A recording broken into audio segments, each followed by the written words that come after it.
Harry Potter and the Prisoner of Azkaban by J.K. Rowling. Chapter 1, Owlpost. Harry Potter was a highly unusual boy in many ways. For one thing, he hated the summer holidays more than any other time of year. For another, he rarely wanted to do his homework, but was forced to do it in secret, in the dead of night.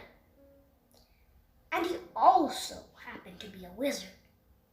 It was nearly midnight, and he was lying on his front in bed, the blanket drawn right over his head like a tent, a torch in one hand, and a large leather-bound book, A History of Magic by Bathilda Bagshot, propped open against the pillow.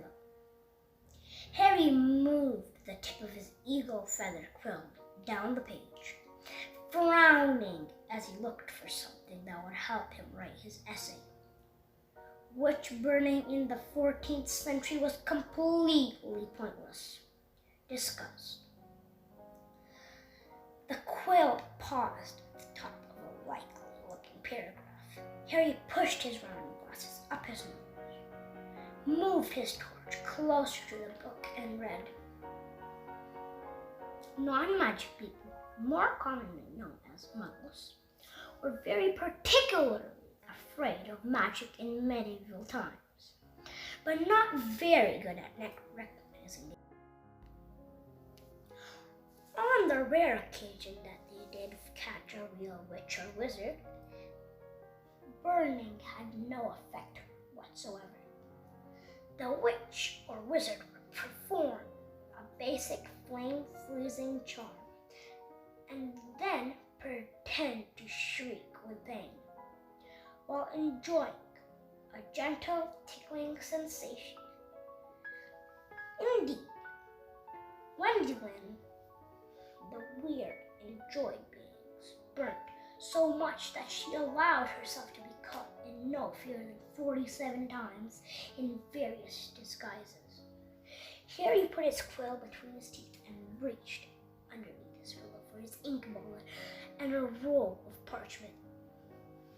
Slowly and very carefully, he unscrewed the ink bottle, dipped his quill into it, and began to write, pausing every now and then to listen. Because if any of the Dursleys heard the scratching of his quill on their way to the bathroom, he'd probably find himself locked in the cupboard under the stairs for the rest of the summer. The Dursley family, number 4, private part, was the reason that Harry never enjoyed the summer holidays. Uncle Vernon, Aunt Petunia, and their son, Dudley, were Harry's only living relatives. They were muggles, and they had a very radical attitude towards magic. Harry's dead parents, mentioned under the Dursleys' roof. For years, Aunt Petunia and Uncle Vernon had hoped that if they kept Harry as downtrodden as possible, they would be able to squash the magic out of him. To their feeling, they had been unsuccessful, and now lived in terror of anyone finding out that Harry had spent most of his last 2 years at Hogwarts School of Witchcraft and Wizard. The most the Dursleys could do these days were lock away Harry's spellbooks, wand, cauldron, and broomstick at the start of summer holidays, and forbid him to talk to the neighbors. This separation from his spellbooks had been a real problem for Harry, because his teachers at Harvard had given him a lot of homework. One of the essays, a particularly nasty one about shrinking potions, was for Harry's least favorite teacher, Professor Snape, who would be delighted to have an excuse to give Harry detention for a month. Harry had therefore seized his chance in the first week of the holidays. While Uncle Vernon, Aunt Petunia and Dudley had gone out into the front garden to admire Uncle Vernon's new company car in very loud voices, so the rest of the street would notice it too. Harry had crept downstairs, picked the lock on the cupboard under the stairs, grabbed some of his books, and hidden them in his bedroom. As long as he didn't leave spots of ink on the sheets, the Dursleys need never know that he was studying magic by night.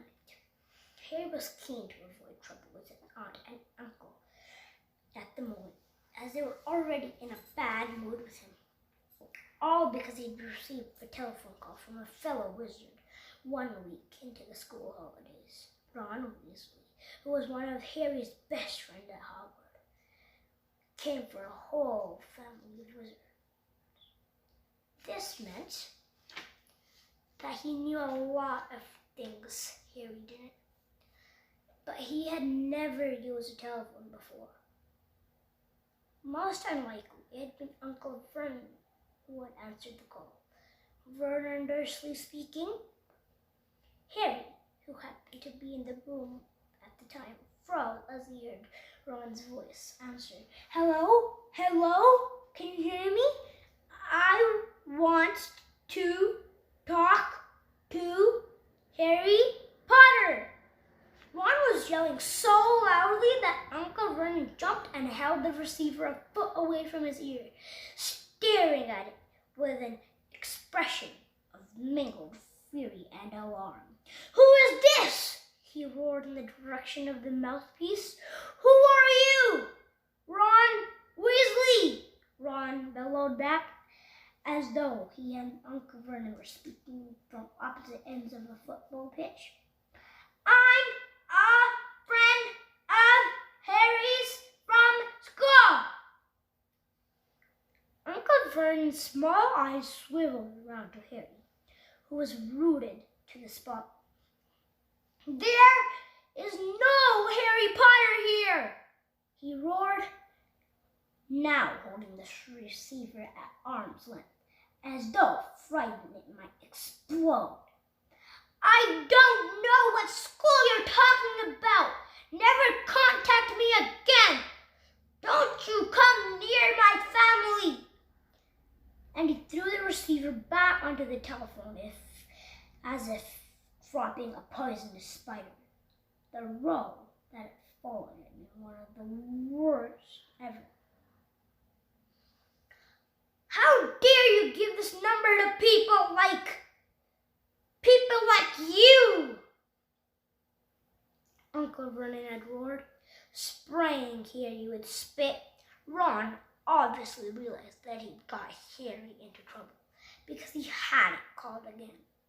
Harry's other best friend from Hogwarts, Hermione Granger, hadn't been in touch either, which was a pity because Hermione, the cleverest witch in Harry's year, had Muggle parents, knew perfectly well how to use a telephone, and would probably have enough sense to not say that she went to Hogwarts.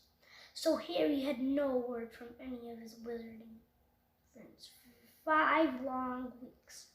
And this summer was turning out to be almost as bad as the last one. There was just one very small improvement. After swearing that he wouldn't use her to send letters to any of his friends, Uncle Vernon had given him in because of the racket Hetty made if she was locked in a cage all the time. Harry finished writing about the Dylan, the weird, and paused to listen again. The silence in the dark house was broken only by the disgruntled snores of his enormous cousin, Doodle. It must be very late.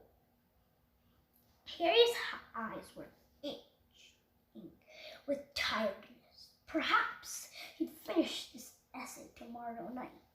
He replaced the top of the ink bottle, pulled an old pillowcase from under his bed, put the torch, a history of magic, his essay, quill and ink inside it, got out of bed and hid the lot under a loose floorboard under his bed. Then he stood up, stretched, and checked the time on the luminous alarm clock on his bedside table. It was 1 o'clock in the morning. Harry's stomach gave a funny jolt. He had been 13 years old, without realizing it, for a whole hour. Yet another unusual thing about Harry was how little he looked forward to his birthdays. He had never received a birthday card in his life. The Dursleys had completely ignored his last 2 birthdays, and he had no reason to suppose they would remember this one. Harry walked across the dark room, past Hedwig's large empty cage, to the open window. He went on the sill. The cool night air pleasant on his face. After a long time under the blankets, Hedwig had been absent for 2 nights now. Harry wasn't worried about her. She'd been gone this long before, but he hoped she'd be back soon. She was the only living creature in this house who didn't flinch at the sight of him. Harry, though still rather small and skinny for his age, had grown a few inches over the last year. His jet black hair, however, was just how it always had been, stubbornly untidy. Whatever he did to it, the eyes behind his glasses were bright green. And on his forehead, clearly visible through his hair, was a thin scar shaped like a bolt of lightning. All of the unusual things about Harry, this scar was the most extraordinary of all. It was not, as the Dursleys had pretended for 10 years, a souvenir of the car crash that had killed Harry's parents, because Lily and James Potter had not died in a car crash. They had been murdered by the most feared dark wizard for 100 years, Lord Voldemort. Harry escaped from Stame's stack. Nothing more than a scar on his forehead. When Voldemort's curse, instead of killing him, had rebounded upon its ordinary, barely alive, Voldemort had fled. But Harry had come face to face with him since at Hogwarts, remembering their last meeting as he stood at the dark window. Harry had to admit he was lucky to even have reached his 13th birthday. He scanned the starry sky for the sign of Hedwig, perhaps soaring back to him with a dead mouse dangling from her beak, expecting praise, gazing absently over the rooftops. It was a huge second before Harry realized what he was seeing. Silhouetted against the golden moon and growing larger every moment was a large, strangely lopsided creature, and it was flapping in Harry's direction. He stood quite still, watching it sink lower and lower. For a split second he hesitated, his hand on the window latch, wondering whether to slam it shut. But then the bizarre creature soared over one of the street lamps of Private Drive. Harry, realizing it was left aside. Through the windows soared 3 owls, 2 of them holding up the third, which appeared to be unconscious. They landed with a soft flump on Harry's bed, and the middle owl, which was large and gray, keeled right over and lay motionless. There was a large packet tied to its legs. Harry recognized the unconscious owl at once. His name was Errol. He belonged to the Weasley family. Harry dashed to the bed at once, untied the cords around Errol's legs, took off the parcel, and then carried Errol through Hedwig's cage. Errol opened one bleary eye, gave a feeble hoot of thanks, and began to gulp some water. Harry turned back to the remaining owls. One of them, the large, snowy female, was his own head weak. She, too, was carrying a parcel and looked extremely pleased with herself. She gave Harry an affectionate nip with her beak as she removed her burden, then flew across the room to join Harry. Harry hadn't recognized the third owl, a handsome tawny one, but he knew at once where it had come from, because in addition to a third parcel, it was carrying a letter bearing the Hogwarts quest. When Harry relieved this hour of his post, it ruffled its feather importantly, stretched its wing, and took off through the window to the limit. Harry sat down on his bed, grabbed Errol's package, ripped off the brown paper, and discovered a present wrapped in gold, and his first ever birthday card. Fingers trembling slightly, he opened the envelope. 2 pieces of paper fell out, a letter and a newspaper cutting. The cutting had clearly come out of the wizarding newspaper, the Daily Prophet, because the people in the black and white picture were moving. Harry picked up the cutting, smoothed it out, and read, Ministry of Magic employed Scoop's Grand Prize.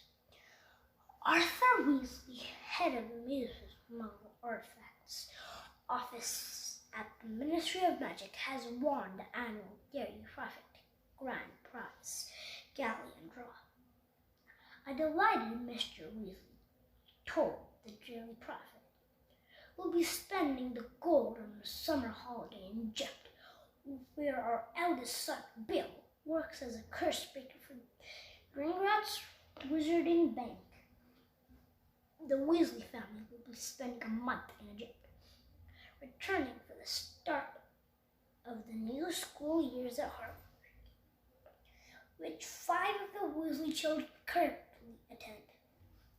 Harry scanned the moving photograph, and a grin spread across his face as he saw all manner of the Weasleys waving fiercely at him, standing in front of a large pyramid.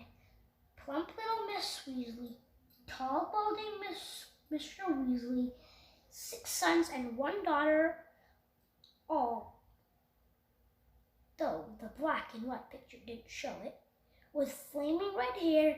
Right in the middle of the picture was Ron, tall and gangling, with his pet rat, Scabbers, on his shoulder, and his arm around his little sister, Ginny.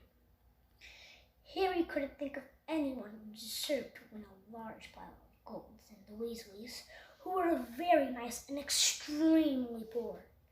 He picked up Ron's letter and unfolded it. Dear Harry, happy birthday! Look, I'm really sorry about the telephone call. I hope the Muggles didn't give you a hard time. I asked Dad, and he reckons I shouldn't have shouted. It's brilliant here in Egypt. Bill's taking us around all the times, and we won't believe the curses those old Egyptian wizards put on them. Mum wouldn't let Jane come inside the last one. There were all these mutant skeletons in there of Muggles who'd broken and grown extra heads and stuff. I couldn't believe it when Dad ran the Daily Prophet draw. 700 gallons! Most of it's gone on this holiday, but they're going to buy me a new one for next year. Harry remembered only too well the occasion when Ron's old wand had snapped. It had happened when the car of the 2 of them had been flying to Hogwarts had crashed into a tree in the school grounds. We'll be back about a week before term starts, and we're going to London to get my wand and our new books. Any chance of meeting you there? Don't let the Muggles get you down. Try and come to London, Ron. P.S. Percy's head boy. He got the letter last week. Harry glanced back at the photograph. Percy, who was in his 7th and final year at Hogwarts, was looking particularly smug. He had pinned his head boy badge to the fez perched jointly on top of his knee hair, his horn-rimmed glasses flashing in the Egyptian sun. Harry had now turned to his present and unwrapped it. Inside was what looked like a miniature glass spinning top. There was another note from Ron beneath it. Harry, this is a pocket sneak scope. If there's someone untrustworthy around, it's supposed to light up and spin. Bill says it's rubbish sold for wizarding tourists and isn't reliable because it kept lighting up at dinner last night, but he didn't realize Fred and George had put beetles in his soup. Bye, Ron. Harry put the pocket sneak scope on his bedside table, where it stood quite still, balancing on its point, reflecting the luminous hands of his clock. He looked at it happily for a few seconds, then picked up the parcel Hedwig had brought. Inside this, too, there was a wrapped present, a card and a letter, this time for Hermione. Dear Harry, Ron wrote to me and told me about his phone call to your Uncle Vernon. I do hope you're all right. I'm on a holiday in the France at the moment, and I didn't know how I was going to send you. What if they open it at customs, but then Hedwig turned up? I think she'd want to make sure we got something for your birthday for a change. I bought your present by our order. It was an advertisement in the Daily Prophet. I've been getting it delivered. It's so good to keep up with what's going on in the wizarding world. Did you see the picture of Ron and his family a week ago? I bet he's learning loads. I'm really just jealous. The ancient Egyptian wizards were tasked. There's some interesting local history of witchcraft here, too. I've reread my whole history of magic essay to include some of the things I found out. I hope it's not too long. It's 2 rolls of parchment, more than Professor Binns asked for. Ron says he's going to be in London in the last week of the holidays. Can you make it? Will your aunt and uncle let you come? I really hope you can. If not, I'll see you in the Hogwarts Express on September the 1st. Love from Hermione. P.S. Ron says Percy's head boy. I'll bet Percy's really pleased. Ron doesn't seem too happy about it. Harry laughed again as he put Hermione's letter aside and picked up her present. It was very heavy. Knowing Hermione, he was sure it would be a large book full of very difficult spells. But it wasn't. His heart gave a huge bound as he ripped back the paper and saw a sleek black leather case with silver words stamped across it. Broomstick, serving, kit. Wow, Hermione, Harry whispered, unzipping the case to look inside. There was a large jar of Fleetwood's high-finish handle polish, a pair of gleaming silver tail twig clippers, a tiny brass compass to clip onto your broom for long journeys, and a handbook of do-it-yourself broom gear. Apart from his friends, the thing that Harry missed most about Hogwarts was Quidditch, the most popular sport in the magical world. Highly dangerous, very exciting, and played on broomsticks. Harry happened to be very good at Quidditch player. He had been the youngest person in the century to be one of the house teams. One of Harry's most prized possessions was his Nimbus 2000 racing broom. Harry had put the letter case aside and picked up his last parcel. He recognized the untidy scrawl on the brown paper at once. This was from Hagrid, the Hogwarts gamekeeper. He tore off the top layer of paper and glimpsed something green and leathery. But before he could unwrap it properly, The parcel gave a strange quiver, and whatever it was inside snapped loudly, as though it had jaws. Harry froze. He knew that Harry would never send him anything dangerous on purpose. But then, Harry didn't have a normal person's view of what was dangerous. Harry had been known to befriend giant spiders, buy vicious three-headed dogs from men in pubs, and sneak illegal dragon's eggs into his cabin. Harry poked the parcel nervously. It snapped loudly again. Harry leaped for the lamp on his bedside table, gripped it firmly in one hand, and raised it over his head, ready to strike. Then he seized the rest of the wrapping paper on his other hand and pulled, and out fell a book. He had just time to register its handsome green cover, emblazed with the golden title, The Monster Book of Monsters, before it flipped into the edge and scuttled sideways along the bed like some weird crab. "Uh-oh," Harry muttered. The book toppled off the bed with a loud clunk and shuffled rapidly across the room. Harry followed it stealthily. The book was hiding in the dark space under his desk, praying that Dursley was still asleep. Harry got down on his hands and reached towards it. Ouch! The book snapped shut on his hand and then flapped past him, still scuttling on its covers. Harry scrambled around, threw himself forward, and managed to flatten it. Uncle Vernon gave a loud sleep grunt in the room next door. Hedwig and Errol watched interestedly as Harry clamped the struggling book tightly in his arms. Hurried to his chest of drawers and pulled out a belt, which he buckled tightly around him. The monster book shuddered angrily, but could no longer flap and snap. So Harry threw it down on the bed and reached for Hagrid's card. "Dear Harry, happy birthday. Think you might find this useful for next year.